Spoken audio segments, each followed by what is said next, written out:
નમસ્તે વિદ્યાર્થી મિત્રો, આપણે આજે ચેપ્ટર નંબર 3ના વર્ડ પ્રોબ્લેમ્સમાં આગળ જોઈશું. એમાં આપણે આજે 3.4નો ક્વેશ્ચન 2નો 5th કરવા જઈ રહ્યા છીએ. તો એમાં શું કરવાનું છે? તો કે ક્વેશ્ચન કંઈક આવો છે કે લાઇબ્રેરી છે. Library has a fix charge for the first 3 days. એટલે ફર્સ્ટ 3 daysમાં તમે જો બુક લઈ ગયા હોય તો એનો 3 દિવસનો એક સામટો ચાર્જ લાગે છે, એમ કીધું એને. પહેલાં 3 દિવસનો ફિક્સ ચાર્જ છે. પછી તો કે and an additional charge for each day thereafter. એટલે ત્યારબાદ તો કે પર ડે ચાર્જ લાગશે. ચોથા દિવસથી શું થશે તો કે એક દિવસનો ચાર્જ ચડવા માંડશે. ધારો કે એક દિવસના 5 રૂપિયા એવું રાખ્યું હોય તો એક દિવસે 5 રૂપિયા, પછી બીજા દિવસે તો કે ટોટલ ચાર્જ 10 રૂપિયા થઈ જશે. ત્રીજા દિવસે તો કે 15 રૂપિયા, ચોથા દિવસે તો કે 20 રૂપિયા, પાંચમા દિવસે તો કે 25 રૂપિયા. એવી રીતે 5 વધતો જશે. ક્યારથી તો કે એના પછી 4th ડેથી. બરાબર. પહેલા 3 દિવસનું તો ફિક્સ જ છે, ચોથા દિવસથી એવું થતું જશે, વધતો જશે. રેડી? હવે શું કહે છે તો કે Sarita paid 27 for a book kept from 7 days. એટલે 7 દિવસ માટે એને બુક રાખી અને 27 રૂપિયા ચૂકવા. આવું એવું. તો પેલા કેવા શું માંગે છે એ સમજીએ. હવે ધારો કે કોઈક 15 દિવસ બુક રાખી કોઈકે, બરાબર, તો એનું ભાડું એને ચૂકવવાનું થાય ત્યારે રેન્ટ, ત્યારે એ શું થાય તો કે પહેલા 3 દિવસનું જે ફિક્સ હતું એ તો ફિક્સ જ છે. આ 3 દિવસમાં એવું નથી કે એક દિવસનું એક એમ આટલું, બીજા દિવસે આટલું, ત્રીજા દિવસે આટલું, એવું નહીં કે ભાઈ 3 દિવસનું ફિક્સ જ છે ઉધડું. બરાબર. અને બાકીના જે વધ્યા, કેટલા દિવસ વધ્યા તો કે બાકીના 12 દિવસ વધ્યા 15માંથી. આ 3 વયા ગયા એટલે. બરાબર. તો 12 દિવસનું કઈ રીતે તો કે ઓલું 5-5 રૂપિયા એડ થતા જતા હતા ને, એ 12 દિવસ સુધી એવું થાય. બરાબર.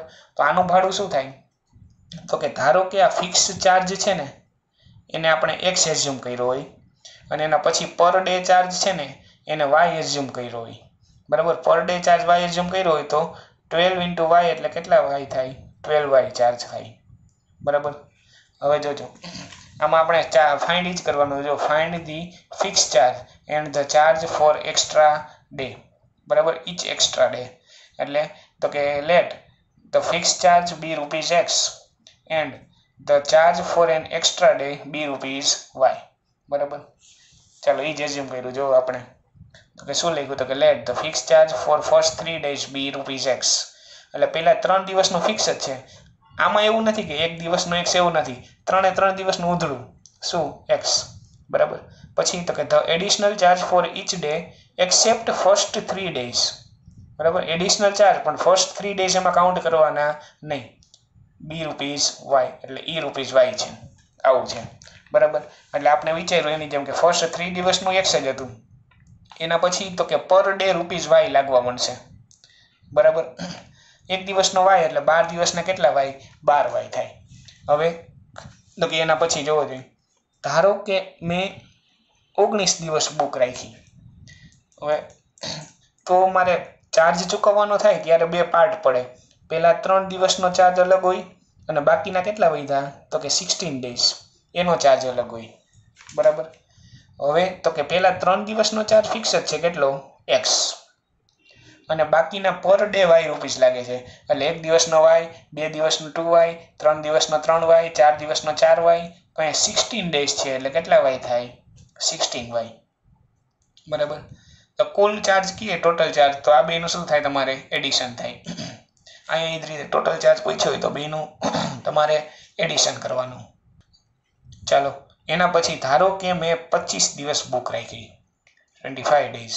તો મારે ચાર્જ ચૂકવવાનો હોય ત્યારે 2 પાર્ટ પડશે. પહેલા 3 દિવસનું ચાર્જ અને બાકી કેટલા વધ્યા તો કે 22 days એનો ચાર્જ. બરાબર. તો પહેલા 3 દિવસનો ચાર્જ ફિક્સ જ છે, કેટલો? x.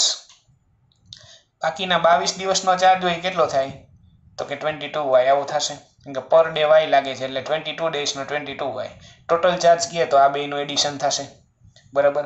હવે તો કે ધારો કે મેં 7 દિવસ બુક રાખી તો શું થશે? મારે ચાર્જ ચૂકવવાનો હોય ત્યારે 2 પાર્ટ પડશે. પહેલા 3 દિવસનો ચાર્જ અને પછી તો કે પછી કેટલા વધ્યા 7 માંથી 3 જાય તો કે 4 દિવસનો પછી પહેલા 3 દિવસનો ફિક્સ જ છે કેટલો x પછીના 4 દિવસનો ચાર્જ કેટલો લાગશે 4y ટોટલ ચાર્જ કીએ તો આ બેનું શું તમારે એડિશન ધારો કે મેં 5 દિવસ બુક રાખી તો શું થશે તો કે પહેલા 3 દિવસનો ચાર્જ અલગ ગણવાનો અને બાકીના કેટલા વધ્યા હવે 2 દિવસ વધ્યા 3 પછીના તો એનો અલગ હવે તો કે આ 3 દિવસનો ફિક્સ જ છે કે x જ છે પહેલા 3 દિવસનો પછીના 2 દિવસનો પર ડે y લખે એટલે 2 દિવસનો કેટલા y થશે 2y અને ટોટલ ચાર્જ કીએ તો આ બેનું શું કરવાનું એડિશન કરવાનું બરાબર તો આ વસ્તુ છે કે ચાર્જ કઈ રીતે ચૂકવવાનો એના માટેની આવી પેટર્ન છે એવું કીધું છે એ લાઇબ્રેરીમાં બરાબર એટલે પહેલા એ પેટર્ન આપણે સમજ્યા હવે ક્વેશ્ચનમાં શું કહે છે એ જોઈએ હવે શું કહે છે Sarita paid 27 for a book kept for 7 days એટલે સરિતાએ 7 દિવસ બુક રાખી અને ટોટલ ચાર્જ કેટલો ચૂક્યો 27 તો અહીંયા આપણે જોયું જો 7 દિવસ બુક રાખી હોય તો ચાર્જ ચૂકવવાનો ત્યારે બે પાર્ટ પડે 3 અને બાકીના પછીના 4 દિવસ તો આનું x આનું 4 હોય ટોટલ ચાર્જ આ થાય તો ટોટલ ચાર્જ એને કેટલો ચૂક્યો 27 સરિતાએ એટલે x + 4y = કેટલા થાય 27 આ આપણું ઇક્વેશન નંબર 1 બરાબર હજી બીજું જો શું કહે છે while Sushi paid 21 for the book she kept for 5 days 5 દિવસ માટે એને 21 ચૂક્યા ટોટલ તો 5 દિવસ હોય તો એના માટે ટોટલ કેટલા હતા x + 2y હતા ચાર્જ તો એ કેટલો છે તો કે એને 21 ચૂક્યો તો આ ઇક્વેશન નંબર 2 બરાબર આ કઈ રીતે જોઈએ તો શીખી ગયા આપણે x + 2y કેમ આવ્યા રેડી તો આ ઇક્વેશન 1 અને 2 એ બેને સોલ્વ કરી નાખો એટલે તમારો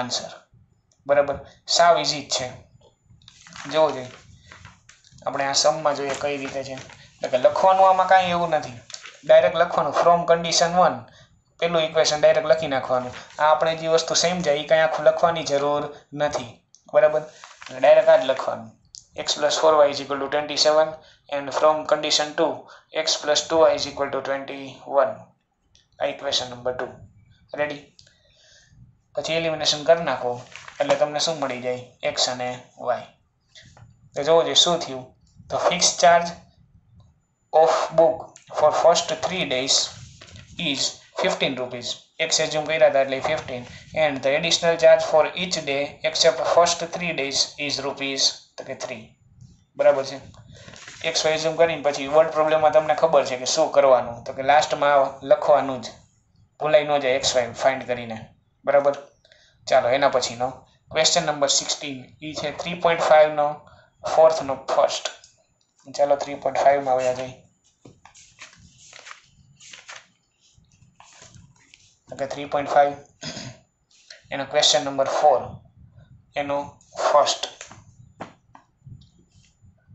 ચાલો જોઈએ આ ક્વેશ્ચનમાં શું કહે છે તો કે a part of monthly hostel charges is fixed and the remaining depends on the number of days one has taken food in the mess બરાબર એટલે શું કહે છે તો કે હોસ્ટેલ છે એમાં થોડોક ચાર્જ મંથલી ફી ફિક્સ જ છે બરાબર કે ભાઈ મંથલી તમારે આટલા તો લાગશે જ પછી તો કે બાકીનો ચાર્જ છે ને એ શું કરે તો કે ડિપેન્ડ કરે છે તમે કેટલા દિવસ ફૂડ લીધું છે એના ઉપર બરાબર તમે એક દિવસ ફૂડ લ્યો તો એના જે ચડતા હોય એ ચડી જાય પછી 2 દિવસ લ્યો તો એના એ પ્રમાણે 3 દિવસ લ્યો તો એ 3 બરાબર એ પ્રમાણે ચડતા જાય એવું કીધું છે હવે તો કે when student a takes food for 20 days and she has to pay 1000 as hostel charges બરાબર whereas a student B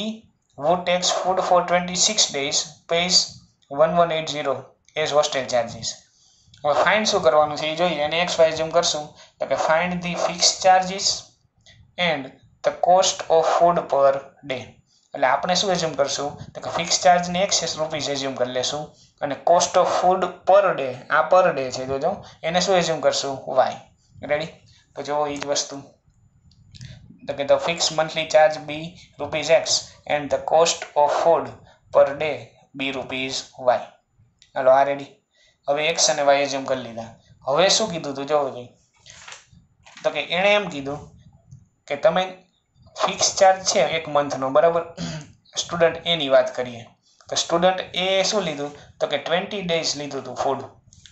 તો સ્ટુડન્ટ એ 20 ડેઝ ફૂડ લીધું. હવે તો કે જે ફિક્સ ચાર્જ ઓલો એક્સ છે એ તો દર મહિને લાગશે તમે જમો કે ન જમો, બરાબર. એટલે એક્સ ફિક્સ અને બાકીનું સ્ટુડન્ટ એ 20 ડેઝ લીધું, બરાબર.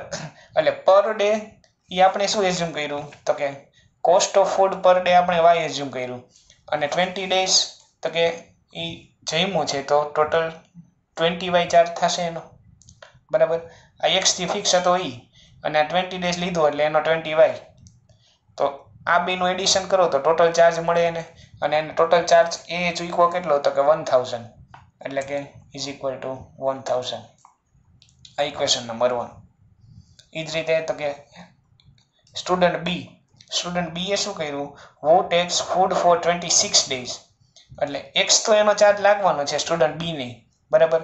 અને એને ફૂડ 26 ડેઝ લીધું હતું એટલે 26 વાય આવશે ઇઝ ઇક્વલ ટુ એને કેટલા ચૂકવા તો કે 1180.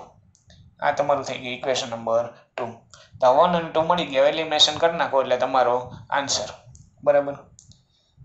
તો ચાલો જોઈએ શું કહે છે. તો કે ઇક્વેશન 1 મળી ગયું, ઇક્વેશન 2 મળી ગયું, બરાબર. કઈ રીતે એ તમને ખબર પડી કે ભાઈ પર ડે વાય હતા અને 20 ડેઝ લઈએ તો 20 વાય થાય અને પર ડે વાય હોય અને 26 ડેઝ લઈએ તો 26 વાય થાય અને ઓલો એક્સ તો ફિક્સ હતો બે વખતે એ તો લાગતો જ તો બેને, રેડી. અને ઓને 1000 ચૂકવાના અને 1180. હવે તો કે ઇક્વેશન 1 ને 2 એ બેનું એલિમિનેશન કરો એટલે તમારો આન્સર. એટલે એ તમને શું મળ્યો તો કે એમાં તમને મળ્યું y ઇઝ ઇક્વલ ટુ 30 અને x ઇઝ ઇક્વલ ટુ 400. એનો મતલબ કે the fix monthly charge is ₹400 એટલે મહિને 400 તો લાગો જ છે. And the cost of food per day is ₹30 એટલે એક દિવસ જમો તમે તો ₹30 લાગે, 2 વાર જમો તો 60, 3 વાર જમો તો 90, બરાબર. એ મુજબ થાય છે. તો આ તો આપણો કોસ્ટ વાળો, આ ફિક્સ વાળા આ બે એક સરખા જ હતા તમે જોયું હોય તો, બરાબર. હવે નેક્સ્ટ આવે છે 3.5 નો ક્વેશ્ચન નંબર 4 નો થર્ડ. તો ચાલો ક્વેશ્ચન શું કહે છે એ જોઈએ. તો કે થર્ડ આમાં છે એ શું કહે છે તો કે Yash scored 40 marks in a test, બરાબર. ટોટલ માર્ક્સ કેટલા મળ્યા યશને તો કે 40 મળ્યા.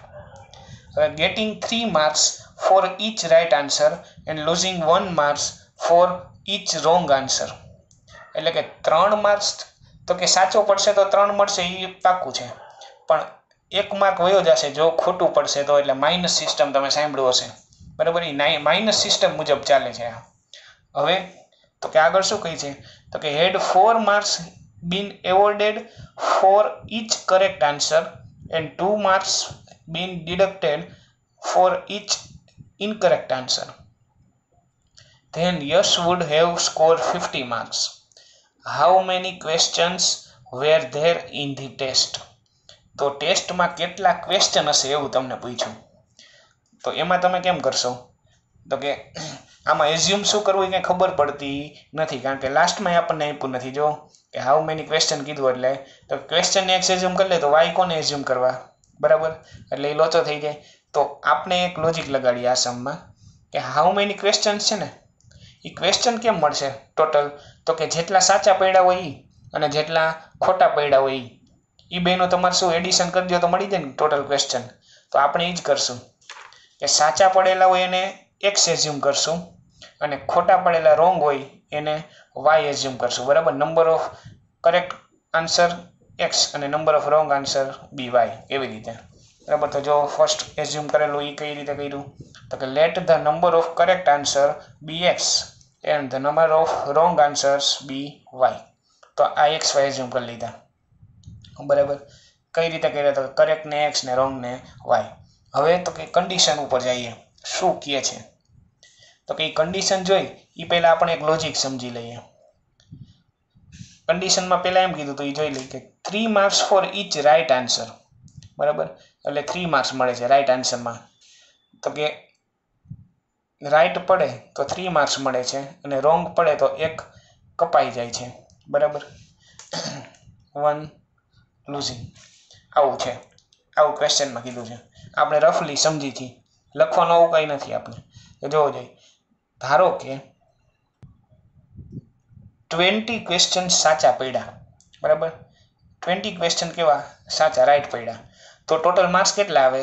તો કે 20 × 3 કરો એટલે માર્ક્સ કેટલા થાય? 60 થાય. રેડી.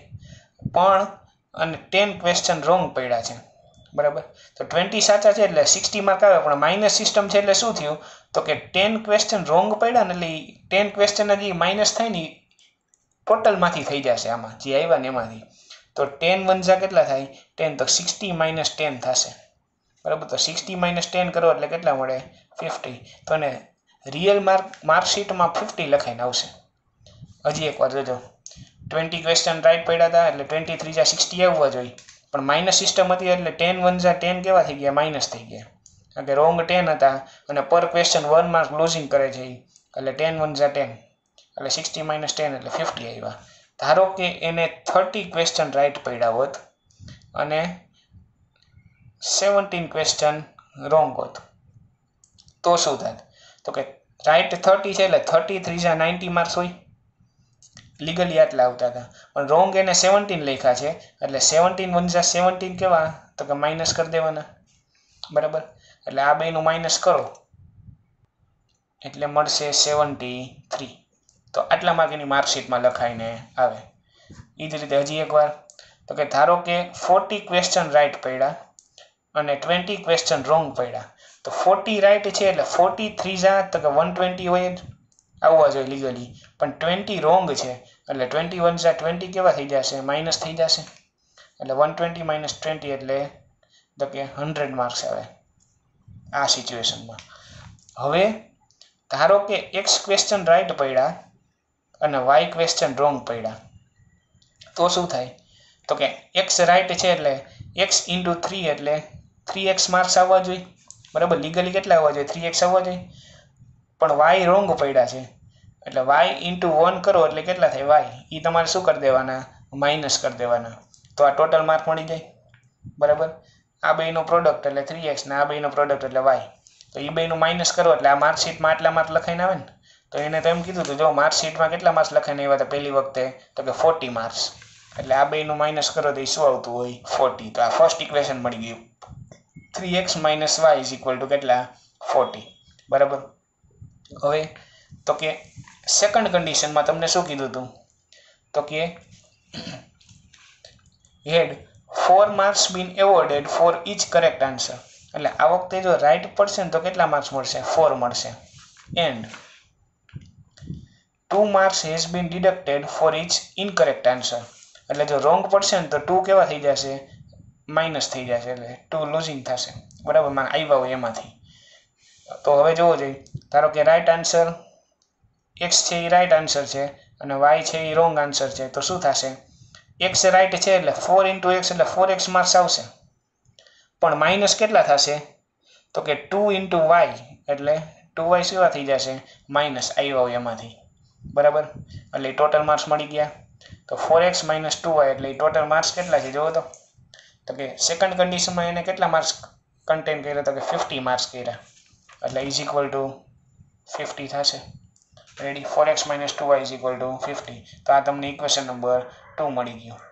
તો બે ઇક્વેશન આપણે લોજિકલી હોય તો આમાં એ જ કરતા, જો 40 રાઈટ હોય એને 3 થી મલ્ટીપ્લાય કરતા એટલે જે આવે એ, અને રોંગ હોય એને 1 થી કરતા એટલે જે આવે એ બેનું માઇનસ કરો એટલે માર્કશીટના માર્ક આવે. તો અહીં જ કર્યું, રાઈટ x હતા તો 3 × x 3x, રોંગ y હતા તો y × 1 એટલે y. એ બેનું માઇનસ કર્યો એટલે માર્કશીટમાં 40 લખાઈને આવ્યા એવું ક્વેશ્ચનમાં કીધું છે, એટલે 40. આ ઇક્વેશન નંબર 1.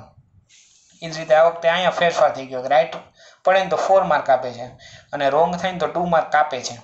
આવી સિસ્ટમથી જો કામ કરે ને તો એને કેટલા માર્ક મળે છે? 50 મળે છે. તો રાઈટ x છે એટલે x × 4 4x, y × 2 2y, એ બેનું માઇનસ એટલે 50 થાય, બરાબર. આ ઇક્વેશન નંબર 2.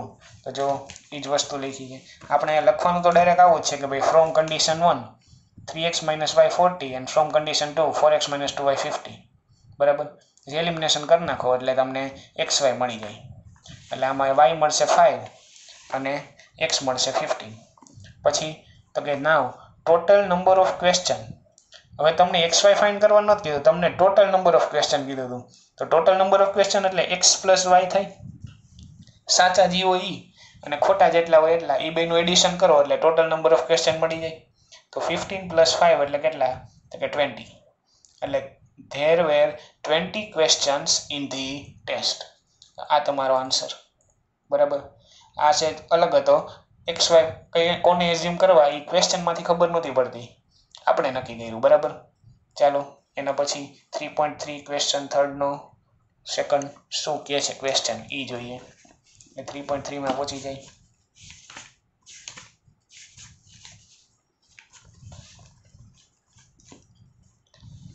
ક્વેશ્ચન 3 નો સેકન્ડ શું કહે છે જોવો જોઈએ ક્વેશ્ચનમાં. The larger of two supplementary angles. પહેલા તો સપ્લિમેન્ટરી એંગલ્સ એટલે શું એ તમે 9th માં જોઈ ગયા, એ તમને ખબર પડી જોઈએ. જે બે એંગલનો સમ કરો ને એ 90 થાય, સોરી 180 થાય તો એ કેવા કહેવાય? સપ્લિમેન્ટરી એંગલ્સ કહેવાય. બરાબર. તો હવે શું કીધું છે? તો કે the larger of two supplementary angles exceeds the smaller by 18 degree. Find them. એટલે બે નંબર છે. હવે એક્સીડ્સ કીધું છે. બરાબર. એટલે ફર્સ્ટ છે એ સેકન્ડ કરતાં 18 મોટો છે. એટલે મોટા નાનાની વાત આવે એટલે તમારે તમે ગ્રેટર નંબર ને સ્મોલર નંબર જ એઝ્યુમ કરવાના હોય. તો આપણે એ જ કર્યું. જો late the greater angle BX and the smaller angle BY. બરાબર. હવે એંગલ હોય ડિગ્રીમાં હોય એટલે આપણે લખ્યું ભાઈ ડિગ્રીમાં. The greater angle in degree BX and the smaller number in degree BY. એટલે આ લખ્યું છે. બરાબર. હવે તો કે કન્ડિશન 1 શું કહે છે? તો કે પહેલા એમ કીધું કે સપ્લિમેન્ટરી એંગલ છે. સપ્લિમેન્ટરી એંગલ હોય બેનું એડિશન કેટલું થાય? 180 થાય.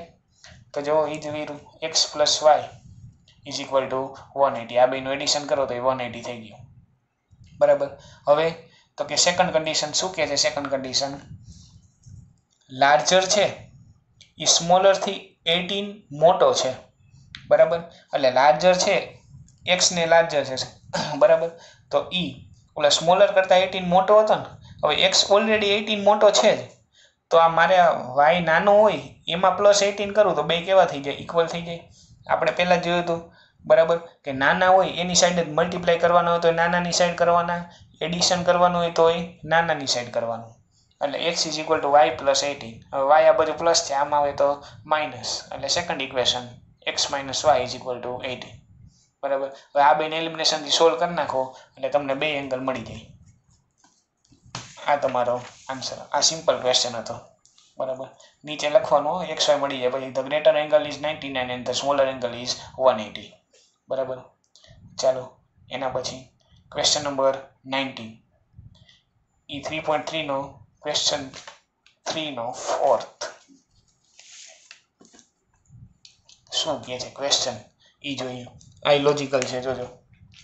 The taxi charges in a city consist of fixed charge together with the charge for the distance covered. એટલે કે એક સિટીમાં ટેક્સી ચાર્જ કઈ રીતે લે છે? તો કે તમે ટેક્સી ઊભી રાખો ને એટલે જેનો ફિક્સ ચાર્જ હોય ને એ તો લાગી જ જાય. બરાબર. ફિક્સ ચાર્જ લાગી જ જાય. અને પછી તો કે જેટલું ડિસ્ટન્સ કવર કર્યું ને એ મુજબ બીજો ચાર્જ લાગે. બરાબર. ચાલો હવે શું કહે છે આગળ? એટલે ફોર અ ડિસ્ટન્સ 10 કિલોમીટર ને આવો કીધું છે. આપણે લાસ્ટ લાઈન વાંચી. શું કહે છે કે how much does a person have to pay for travelling a distance of 25 kilometre. 25 કિલોમીટરના ડિસ્ટન્સ માટે એને કેટલું પે કરવું પડે એવું પૂછ્યું. એની પહેલાં શું કીધું? તો કે what are the fix charges and charges પર કિલોમીટર. તો કે ફિક્સ ચાર્જ કેટલો હશે અને ચાર્જ પર કિલોમીટર કેટલો હશે? તો આપણે શું કરશું? ફિક્સ ચાર્જ ₹2 અને ચાર્જ પર કિલોમીટર ₹2 આવું એઝ્યુમ કરી લીધું. બરાબર. હવે શું કહે છે? તો કે તમે ટેક્સી ઊભી રાખો એટલે જે ફિક્સ ચાર્જ છે x તો લાગી જ જાય. પછી તો કે ચાર્જ પર કિલોમીટર y છે એટલે ઊભી રાખીને પછી તમે જો 2 કિલોમીટર છેટે જાઓ તો 2y લાગે, 3 કિલોમીટર છેટે જાઓ તો 3y લાગે, 4 કિલોમીટર છેટે જાઓ તો 4y લાગે. બરાબર. એ મુજબ લાગે. તો ધારો કે મારે 20 કિલોમીટર જવું છે તો 20 કિલોમીટર હોય તો એના બે પાર્ટ પડે કે ભાઈ ઊભી રાખી એટલે ફિક્સ ચાર્જ તો લાગી જ ગયો જેટલો છે એટલો. પછી તો કે 20 કિલોમીટર છે અને ચાર્જ પર કિલોમીટર વાય છે એટલે કેટલા વાય થશે તો કે 20 વાય એનો ચાર્જ થશે અને ટોટલ ચાર્જ એટલે આ બેનું એડિશન થાય. રેડી. હવે તો કે ધારો કે 15 કિલોમીટર ગયા હોત તો ફિક્સ ચાર્જ તો x લાગવાનો જ છે અને તો કે ચાર્જ પર કિલોમીટર વાય છે અને 15 કિલોમીટર છે એટલે 15 × વાય એટલે કેટલા વાય 15 વાય. આ બેનું એડિશન એટલે ટોટલ ચાર્જ મળે. બરાબર. આ રીતે એ ચાર્જની કેલ્ક્યુલેશન થશે કે ગમે તે જેટલા કિલોમીટર કવર કર્યું હોય તો એના બે પાર્ટ કે પેલો x તો ફિક્સ જ પછી 18 કિલોમીટર છે એટલે કેટલા વાય તો કે 18 વાય બેનું એડિશન. હવે જોજો ક્વેશ્ચનમાં શું કહે છે તો કે for a distance 10 kilometre the charge paid is 105. તો કે 10 કિલોમીટર ડિસ્ટન્સ હોય તો 10 કિલોમીટર ડિસ્ટન્સના માટે તો કે બે પાર્ટ પડશે ચાર્જના x અને બીજો કોણ 10y. બેનું એડિશન કેટલું થાય છે 105 થાય છે. આ ઇક્વેશન 105 ક્યાંથી તો કે આમાં કીધું છે ચાર્જ પેડ ઇઝ 105. બરાબર. And for a journey of 15 kilometres the charge paid is 155. એટલે 15 કિલોમીટર તો આપણે તૈયાર જ બનાવેલું જ છે x ને ઓલું 15y બેનું એડિશન એટલે ટોટલ ચાર્જ થયો એ કેટલો છે 155. આ ઇક્વેશન નંબર 2. બરાબર. ચાલો આ બે ઇક્વેશન મળી ગયા. હવે બેને તમે સોલ્વ કરી નાખો એટલે તમારો આન્સર. બરાબર છે. ચાલો એ જ વસ્તુ અહીંયા કઈ રીતે એકવાર જોઈ લઈ કઈ રીતે છે. Fix charge ₹2 and the charge for 1 kilometre ₹2 હવે ફ્રોમ કન્ડિશન 1 કરીને ડાયરેક્ટ ઇક્વેશન જ લખવાનું. તમારે આવું કાંઈ લખવાનું નથી. આ તો બધી સમજવા માટે હતું. ફ્રોમ કન્ડિશન 2 કરીને તમારે ડાયરેક્ટ આ ઇક્વેશન જે બન્યું હતું આ સેકન્ડ એ ડાયરેક્ટ લખી નાખવાનું તમારે. બરાબર. પછી તો કે એલિમિનેશન કરી નાખો એટલે y મળી ગયો 10 અને x મળી ગયો 5. એનો મતલબ કે fix charge of taxi is ₹5 એટલે ઊભી રાખો એટલે 5 તો લાગી જ જાય. And the charge for 1 kilometre is ₹10. બરાબર. આવું છે. હવે જોવું જોઈએ આગળ ક્વેશ્ચનમાં એમ કીધું હતું તમને કે how much does a person have to pay for travelling a distance of 25 kilometre. એટલે જવું છે કેટલું 25 જવું છે તો 25 કિલોમીટર જવું હોય તો તમારે બે ભાગ પડશે પેલો x અને બીજો કેટલો 25y. ટોટલ ચાર્જ એટલે આ બેનું એડિશન. બરાબર. તો એમાં એ જ કીધું હતું કે ભાઈ આ ચાર્જ ફાઇન્ડ કરો. તો હવે તમને x અને y મળી ગયા. જો x 5 છે અને y 10 છે તો total charge to be paid for travelling 25 kilometre is equal to x + 25y. બરાબર. આ જોયું એ જ રીતે. પછી તો કે xy ની વેલ્યુમાં સબસ્ટિટ્યુટ કરી દો એટલે તમારો આન્સર x છે 5 અને y છે 10 એટલે તમારો આન્સર મળી ગયો 255. Therefore 255 will be paid to travel 25 kilometre. બરાબર છે. આમાં એક એક્સ્ટ્રા કીધું હતું xy મળી ગયા પછી એ ગોતી લેવાનું. ચાલો હવે તો કે એના પછી આવે છે એક્ઝામ્પલ નંબર 14. ચાલો એક્ઝામ્પલ નંબર 14 શું કહે છે